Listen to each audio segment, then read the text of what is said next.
అదే RTV app వార్తల్ని క్షణాల్లో చదివే అవకాశం ఉంటుంది. ఒక న్యూస్ పేపర్, ఒక టెలివిజన్ ఛానల్ మీ చేతుల్లో ఎప్పుడూ ఉంటాయి. డాక్టర్, జనరల్గా ఈ ఫ్లూ సిమ్టమ్స్లో మనం ఎక్కువగా దగ్గు, జలుబు, ఇలాంటి జాయింట్ పెయిన్స్తో పాటు ఇలాంటి సిమ్టమ్స్ కూడా ఎక్కువగా చూస్తూ ఉన్నాం కదా. అసలు ఇవి ఎలాంటి టైప్ ఆఫ్ కామన్ ఫీవర్స్ వస్తాయి అంటారు? దగ్గు, జలుబు అనేవి కూడా, జాయింట్ పెయిన్స్ ఇవన్నీ కూడా అన్ని కాంబినేషన్లో చూస్తున్నామండి ఈ వైరల్ ఫీవర్స్ ఈ మధ్యలో. సో దీన్ని ఫ్లూ లైక్ ఇల్నెస్ అంటాము. రకరకాల ఫ్లూస్ వినుంటారు మీరు. స్వైన్ ఫ్లూ అని వినుంటారు, H1N1 అని చెప్పి, అలాగే H3N2 ఫ్లూ, ఇలాంటివి. ఇన్ఫ్లుయెన్జా, మన కామన్ కోల్డ్ కూడా వచ్చేది ఈ ఫ్లూ అనేది ఈ ఇన్ఫ్లుయెన్జా వల్లనే. సో అది కొంచెం ఇమ్యూనిటీ తక్కువ ఉన్న వాళ్ళల్లో సివియారిటీకి వెళ్ళడము, అలాగే కొన్ని స్ట్రెయిన్స్ ఉంటాయండి. ఎలాగైతే H1N1 అని చెప్పానో అది ఎఫెక్ట్ అయిన వాళ్ళు మాత్రం కొంచెం తీవ్రంగా ఎఫెక్ట్ కావడము, దగ్గు అనేది తగ్గకపోవడం, వారం 10 రోజులైనా కొద్ది మందిలో హాస్పిటలైజేషన్ అవసరం రావడం జరుగుతుంది. దీనికి కారణం వాతావరణంలో మార్పులండి.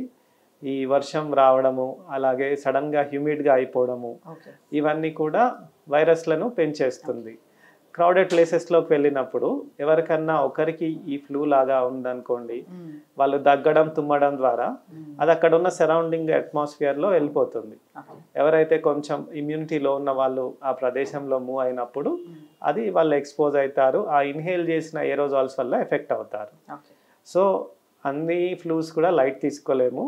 ఇప్పుడు మీకు బ్రీతింగ్ డిఫికల్టీ అనేది, ముఖ్యంగా టెంపరేచర్ 2 days అయినా తగ్గకపోవడము, విపరీతమైన దగ్గు రావడము, శ్వాసలో ఇబ్బంది అనిపిస్తే వెంటనే డాక్టర్ని కలవాలండి. సో ఈ ఫ్లూకి సంబంధించినది యాంటీవైరల్స్ ఉంటాయి, ఒసెల్టమావిర్ అని మనం ఇస్తుంటాము. సో అప్పుడప్పుడు only antibiotics will not work. So ఇది మనకు ప్రాపర్గా మీరు డాక్టర్ దగ్గరికి వెళ్ళడం ద్వారానే మీకు కరెక్ట్ ట్రీట్మెంట్ జరుగుతుంది. అంతేకాని మీరు అంటే నియర్ బై ఉన్నారు కదా అని కొంతమంది ప్రాక్టీషనర్స్ అంటాం, ఆర్ఎంపీస్ దగ్గరికి వెళ్ళి they will take steroids, pain killers ఇలాంటివి తీసుకుంటారు. అది కరెక్ట్ కాదండి.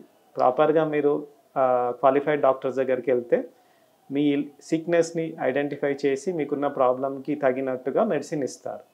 తద్వారా మీ సఫరింగ్ అనేది తొందరగా తగ్గుతుంది. సో ఈ సీజన్లో మనము డెంగ్యూ, అలాగే చికెన్ గున్యానే కాకుండా ఈ ఫ్లూ, ఈ స్వైన్ ఫ్లూ కానీ ఇలాంటివి కూడా మనం చూస్తున్నాం. డాక్టర్, రీసెంట్గా నేను ఒక కేసు విన్నాను. ఏంటంటే అతనికి జ్వరం వచ్చిన తర్వాత పారాసెటమాల్ టాబ్లెట్ తీసుకున్నాడు, బాడీ పెయిన్స్ ఉన్నాయి కదా అని. సో తీసుకున్న తర్వాత ఏమైందంటే హార్ట్ కంజెషన్ అని అనిపించి హాస్పిటల్కి వెళ్తే ఇమీడియట్గా ఐసీయూలో జాయిన్ అయ్యారు. జాయిన్ అయిన వెంటనే అతను చనిపోయాడని చెప్పారు. అసలు ఎందుకంటారు?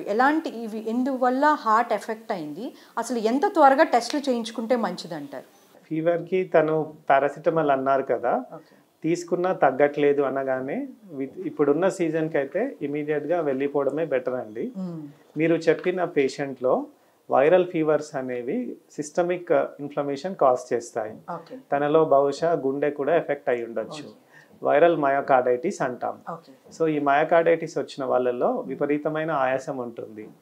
వాళ్ళు దాన్ని అంటే కరెక్ట్గా డయాగ్నోస్ చేసుకోకపోవడం వలన ఫీవరే కదా అని ఇంట్లో ఉంటూ పారాసిటమాల్ వేసుకొని తగ్గిపోతుంది అనుకోవడం కూడా కరెక్ట్ కాదండి.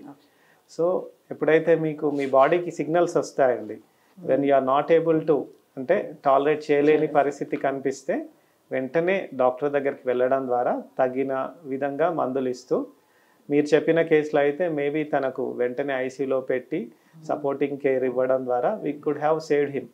కొద్దిమంది అయితే వెంటిలేటర్ వరకు వెళ్తారు, కరెక్ట్ టైంలో డయాగ్నోజ్ అయితే యంగ్ పర్సన్స్ సేవ్ అయిన వాళ్ళని కూడా చూసామండి. మోస్ట్ ప్రాబబ్లీ ఈ వైరల్ ఫీవర్స్ వచ్చిన వాళ్ళు maximum you can try for a day ఇంట్లో పారాసిటమాల్, అంతేకాని తగ్గిపోతుందని స్టబన్గా కూడా ఉండడం కరెక్ట్ కాదండి. Moreover without any doctor's advice over the counter medicines అంటాము వెళ్ళడము, ఇప్పుడు పెయిన్ కిల్లర్స్ తీసుకోవడము, యాంటీబయాటిక్స్ మెడికల్ షాప్లో అడిగి తీసుకోవడము, దీస్ ఆర్ టూ డేంజరస్. ఇవేంటంటే వాళ్ళు అవగాహన లేకుండా ఇచ్చేస్తారు, అదే వాడేసి మనం తగ్గుతుంది అనుకుంటాము, బట్ లేటర్ కాంప్లికేషన్స్లో వెళ్ళే అవకాశం ఉంటుంది. అసలు ఇలాంటి వైరల్ ఫీవర్స్తో ఉన్నవాళ్ళు ఎలాంటి ప్రాపర్ డైట్ మెయింటైన్ చేస్తే మంచిదంటారు? యూజువల్గా ఈ సీజన్ని బట్టి అంటే ఫ్రెష్లీ కుక్డ్ డైట్, అంటే మనము డైలీ తినడం ద్వారా మనం హెల్త్ని కాపాడుకోవచ్చు. ఫ్రూట్స్ అనేవి ప్రతి మనిషి యొక్క ఇమ్యూనిటీకి అవసరం. So all fresh seasonal fruits, అంటే డెంగ్యూ రాగానే అందరూ కివి తినాలా, డ్రాగన్ తినాలా, పపాయా తీసుకోవాలంటారు. Any fruit has rich in nutrients, కాబట్టి ఆల్ ఫ్రూట్స్ ఆర్ అడ్వైజబుల్. అంటే డయాబెటీస్ లేని వాళ్ళు అన్ని రకాల ఫ్రూట్స్ తీసుకోవచ్చు. వెజిటేరియన్, నాన్ వెజిటేరియన్ అన్నీ తీసుకోవచ్చు. కొద్దిగా ఏంటంటే ఈ వాటర్ ఒకటి ముఖ్యంగా వాటర్ కంటామినేషన్ లేకుండా చూసుకోవాలి.